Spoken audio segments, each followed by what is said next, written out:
I think to make sense, you may have a point there because, and when we first discussed having a radio station, one of the first things that came up was how do we get, audience response coming through. That's something we really wanted.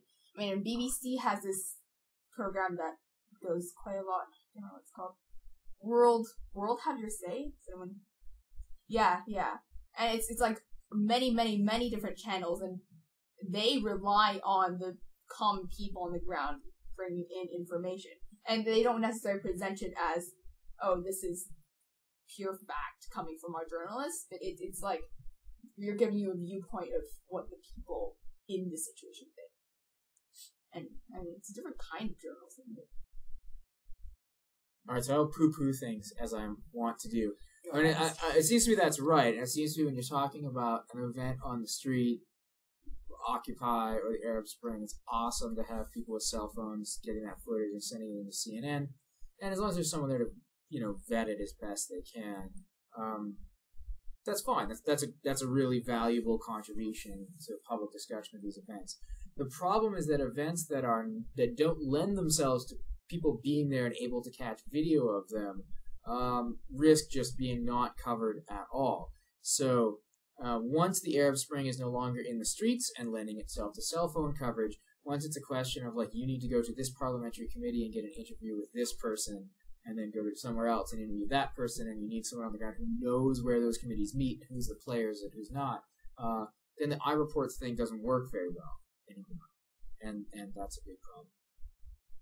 So that's kind of where I think these institutionalized journalism steps in. It's that they will never die because in a sense they're always going to be there and nobody else wants to be there. But wants to know what's going on. Yeah, but wants to know what's going on, exactly.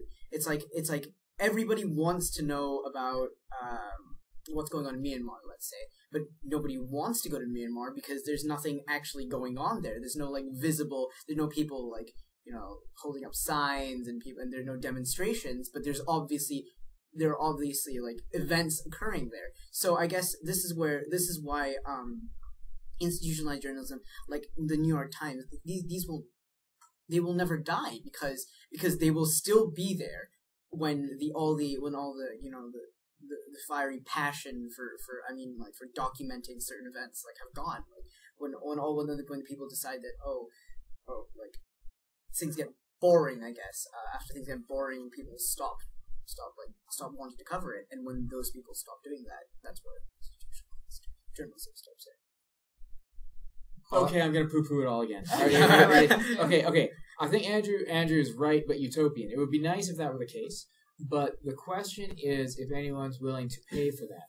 So once there aren't awesome images and it's not a great story of people rising up to throw off oppression, etc., how many people are willing to actually pay the money to keep reading stories about the Arab Spring 3 years on, let's say, when Egypt's just kind of a mess. They're sorting out how you make a constitution. It's not.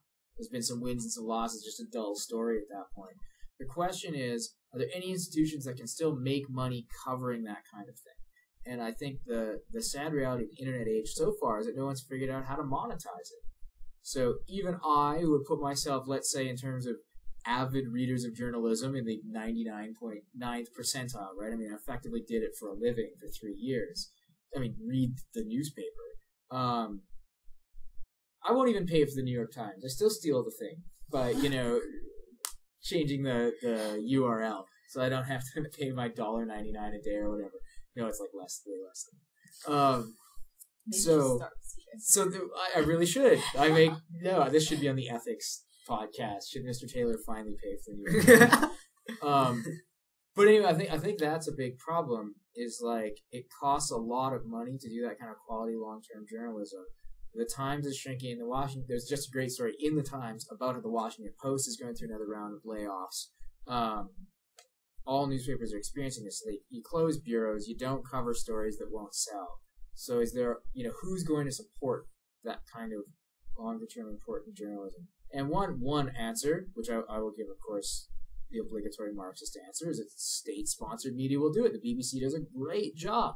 They keep bureaus open everywhere because if they don't get viewers, whatever, they're still getting paid, right? It's tax dollars at work. So some countries still do great work like that. BBC, CBC, to some extent NPR in the States. Well then, in that case, I want to go backward a little bit. In print journalism, are you saying we don't encounter that problem of demand people aren't interested in? Yeah, that's right. It's the same problem with print. So really, if we're saying journalism is dead, it has nothing whatsoever to do with progression of technology and how we're moving off paper at all. It's to do with people and what they want. But surely the internet, a consequence of the internet age is that people have got this mentality of, I want, fast news quick. And, 60 years ago, people didn't have that mentality. What they did was they went to a news stall and they picked up a paper and they read the news. That was their only source. They didn't have, some sort of flash news or YouTube videos with which to see a Syrian uprising. Their only source of news was a radio or newspaper. So, that's true. And to add to something that you said, it's fast, new, and quick. Fast news quick. Fast news quick. Fast news quick.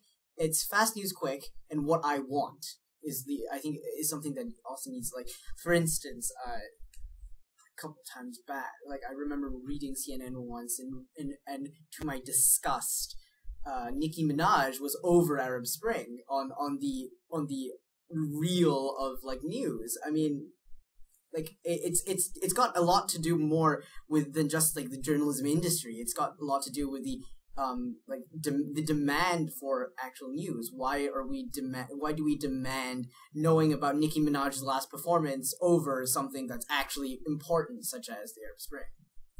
Perhaps what it is that not that our tastes and bands of changes have deteriorated from wanting real news to not wanting real news.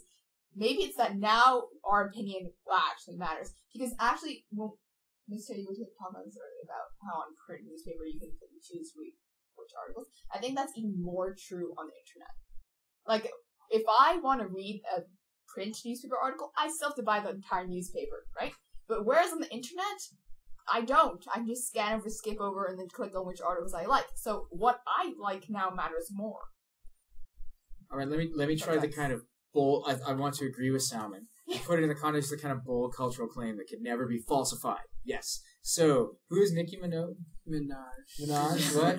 She's just like a bad singer. Okay. Or singer. I want to say bad singer. Okay. So her story. I think that her story being placed above the Arab Spring story is the flip and darker side of what are otherwise really salutary cultural developments since, say, the 1950s. So I think what we're living in is an era where, quite rightly, people are far less willing to have a kind of central institution staffed by suit-wearing, middle-aged or older white men who provide the truth at 6 o'clock. You know what I mean? So there was a day when we all had these, right? What I mean was Americans of a certain generation, age and gender and race had a kind of these cultural institutions that were widely trusted, that what Walter Cronkite said was the truth, and what the New York Times printed was all the news that's fit to print, as they still advertise, right? So I think, for complex cultural reasons, but in the U.S. context, which is the one I'm most familiar with, obviously civil rights movement and feminism, especially the Vietnam War, which is a big black mark on American journalism for the most part, people came to be less trusting that these central institutions run by cultural elites should be relied on. And I think that had a lot of positive benefits in our culture. People are more skeptical of news sources. People are more willing to hear diverse voices, and we go out of our way to find diverse voices. The flip side of that, though, is we're much less willing to say, like, okay, if Nicholas Kristof of the New York Times says it's worth me reading this, then I will read it because he knows more than me about this. We're unwilling to do that. I think in a way that people seem to have been 40, 50 years ago. Okay, well, as a final point, what if, then, institutionalized journalism does die, and we are only left with these low quality, I want to say, reports by people on the street that flood in through YouTube or through whatever website, through sharing. And what if this vetted institutionalized quality journalism does die and we are only left with that? I personally can't imagine it. Like, as the newer generation you describe, Mr. Taylor, I still automatically, when I want news, go to these institutionalized whatever not, and I mean, of course there's an element of questioning, but when they tell me, okay, this has happened, I still trust that. I mean, I don't know. I can't imagine news dying like that. It's I kind of agree with what Sauman says. I cannot imagine news institutionalizing news dying like that. Also, it's also because we have greater access to different news sources. New York Times versus Fox News. Well, if it does actually happen, there will always be someone to look up to. There will be a new news source will rise, and it may be an amateur, but they'll gain that reputation of quality news, and they'll be relied on by more and more people, or it'll be conflicting news sources or different viewpoints, and people will flock to whichever ones they believe in most or they are most interested in.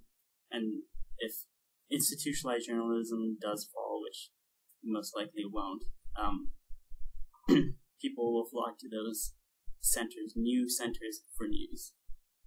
I think JB is right on this, and it's that, okay, imagine the hypothetical, all institutional news collapses, we have a state of anarchy. I suspect, as with any state of total anarchy, people will exert new sources of power, right?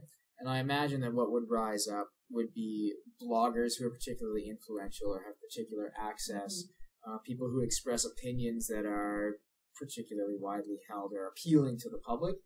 And so then, I think, with that dystopian image in place, we might imagine that we already partially live there, right? I mean, what is Fox News but an extremely well-funded, amplified blog of conservative views, right? And so in an era where staid institutional journalism like the New York Times is in decline, shrill, well-financed powers replace it with their own opinions. I think, sadly, that's where we live. There's islands of awesomeness. Book publishing, book-length journalism is experiencing a golden era, but in terms of daily journalism, I shudder to think. Well, perhaps this should be a shout-out to all governments to start subsidizing their institutionalized journalism to prevent this dystopian future that we have. A suitably Stalinist note to conclude on. Pravda for all. Well, thank you all. This has been quite an interesting discussion on journalism. This has been the Open Forum, and my guests have been Dr. Taylor, Andrew Yu, John Volstek, Sauman Cheng. I've been Martin Mann, your host, and thank you for listening.